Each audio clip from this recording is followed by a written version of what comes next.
ஹரே கிருஷ்ணா. சுத்த பக்தி இணையதளத்திலிருந்து ஒரு கட்டுரை. இரண்யகசிபு பிரபஞ்சத்தை பீதியடைய செய்தல். ஸ்ரீ நரசிம்ம அவதாரம் பாகம் 2. இரண்யகசிபு கடுந்தவங்களினால் பிரம்மதேவரை மகிழ்வித்து தான் விரும்பிய வரங்களை பெற்றான்.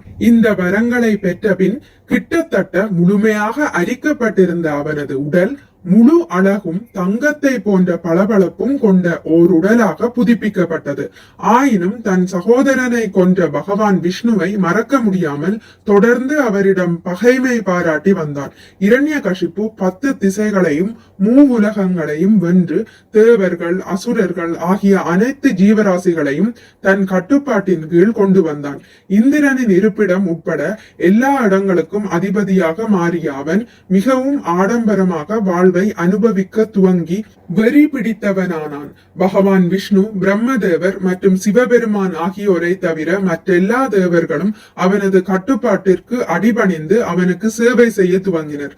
ஆனால் இவ்வளவு பௌதிக சக்தியை அவன் பெற்றிருந்த போதிலும் எப்பொழுதும் வேத விதிகளை மீறுவதில் பெருமை கொண்டு திமிர் பிடித்தவனாக இருந்ததால் அவன் திருப்தி அடையாதவனாகவே இருந்தான். அனைத்து பிராமணர்களும் அவனிடம் அதிருப்தி அடைந்து திட மனதுடன் அவனை சபித்தனர்.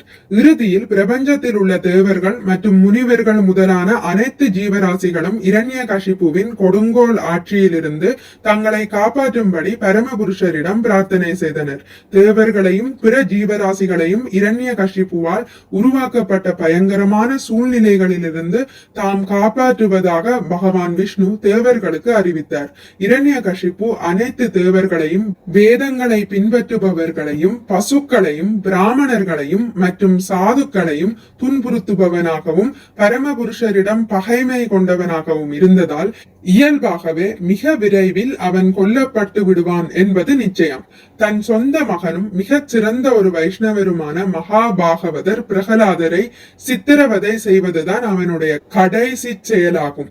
அதன் பிறகு அவனுடைய வாழ்வும் முடிந்துவிடும். பரமபுருஷரால் தேவர்களுக்கு இவ்வாறு உறுதியளிக்கப்பட்ட பொழுது இரண்யகசிபுவின் கொடுமைகள் ஒரு முடிவுக்கு வந்துவிடும் என்பதை அறிந்து அனைவரும் திருப்தி அடைந்தனர்.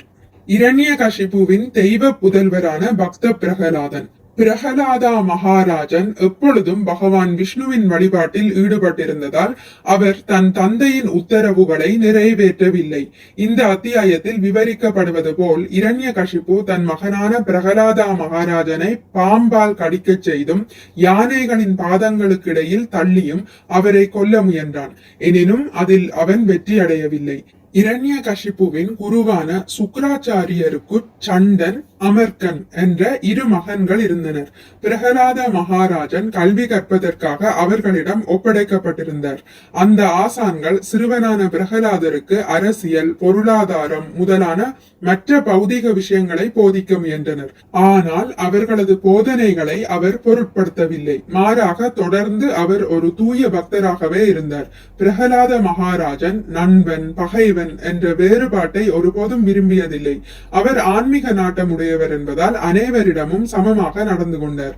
ஒரு சமயம் இரண்யகசிபு தன் மகனிடம் தன் ஆசான்களிடமிருந்து அவர் கற்ற கல்வியிலேயே சிறப்புடையது எது என்று வினவினான். அதற்கு பிரகலாதா மகாராஜன், இருமை என்ற பௌதிக உணர்வில் ஆழ்ந்துள்ள மனிதன் இது என்னுடையது, அது என் பகைவனுடையது என்று எண்ணுகிறான். அவன் தன் குடும்ப வாழ்வை துறந்து வனம் சென்று பரமபுருஷரை வழிபட வேண்டும் என்று பதிலளித்தார்.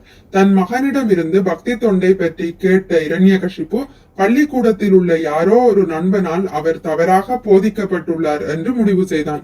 இவ்வாறாக தன் மகன் ஒரு கிருஷ்ண உணர்வுள்ள பக்தனாக மாறிவிடாதபடி அவரை நன்கு கவனித்துக் கொள்ளுமாறு அந்த ஆசான்களுக்கு இரண்யகசிபு அறிவுரை கூறினான். ஆனால் பிரகலாத மகாராஜன் தங்களுடைய போதனைகளுக்கு எதிராக செயல்படுவதன் காரணத்தை அந்த ஆசான்கள் தன்னிடமும் வினவியதை கேட்ட பிரகலாதர் உரிமையாளன் என்ற மனோபாவம் பொய்யானது என்றும், எனவே தான் பகவான் விஷ்ணுவின் ஒரு தூய பக்தனாக மாற முயல்வதாகவும் அந்த ஆசான்களுக்கு அவர் கற்பித்தார். இந்த பதிலை கேட்டு கடுங்கோபம் அடைந்த அந்த ஆசான்கள் பிரகலாதனை தண்டித்து பலவிதமாக அவரை பயமுறுத்தினர். அவர்கள் தங்களால் இயன்ற அளவு சிறப்பாக அவருக்கு கல்வி புகட்டி அவரது தந்தையின் முன் கொண்டு வந்து நிறுத்தினர். இரண்யகசிபுவும் தன் மகன் பிரகலாதனை அன்புடன் தூக்கி தன் மடியில் வைத்துக் கொண்டு, இதுவரை பிரகலாதன் தன் ஆசான்களிடம் இருந்து கற்றதில் சிறப்புடையது எது என்று வினவினான். வழக்கம் போலவே பிரகலாத மகாராஜன் சிரவணம், கீர்த்தனம் முதலான 9 பக்தி தொண்டு முறைகளை போற்ற துவங்கினார். இவ்வாறாக அசுர ராஜனான இரண்யகசிப்பு கடுங்கோபம் அடைந்து பிரகலாதனுக்கு தவறான கல்வியை புகட்டியதற்காக சண்டனையும் அமர்க்கனையும் தண்டித்தான். பேரளவேயான அந்த ஆசான்களும் பிரகலாத மகாராஜன் தானாகவே ஒரு பக்தன் என்றும் தங்களுடைய உபதேசங்களை அவர் கேட்பதில்லை என்றும் அந்த அரசனிடம் அறிவித்தனர். தங்களிடம் குற்றமில்லை என்பதை அவர்கள் நிரூபித்ததும் விஷ்ணு பக்தியை பிரகலாதன் எங்கிருந்து கற்றார் என்று இரண்யகசிப்பு அவரிடமேயே வினவினான். அதற்கு பிரகலாத மகாராஜன் பின்வருமாறு பதிலளித்தார். குடும்ப வாழ்வில் பற்று கொண்டுள்ளவர்கள் கிருஷ்ண உணர்வில் முன்னேற்றம் அடைவதில்லை. மாறாக இந்த ஜட உலகில் அவர்கள் பிறப்பு, இறப்பு என்ற முடிவற்ற துன்பத்தை அனுபவித்துக் கொண்டு தொடர்ந்து மென்றதையே மென்று கொண்டு இருக்கின்றனர். மேலும் ஒருவன் ஒரு தூய பக்தரிடம் தஞ்சமடைந்து கிருஷ்ண உணர்வை புரிந்து கொள்வதற்கு தகுதியுடையவனாக ஆக வேண்டியது ஒவ்வொருவருக்கும் உள்ள கடமையாகும் என்று பிரகலாதன் விளக்கினார். இந்த பதிலை கேட்டு கோபாவேசமடைந்த இரண்யகசிப்பு பிரகலாத மகாராஜனை தன் மடியில் இருந்து கீழே தள்ளினான்.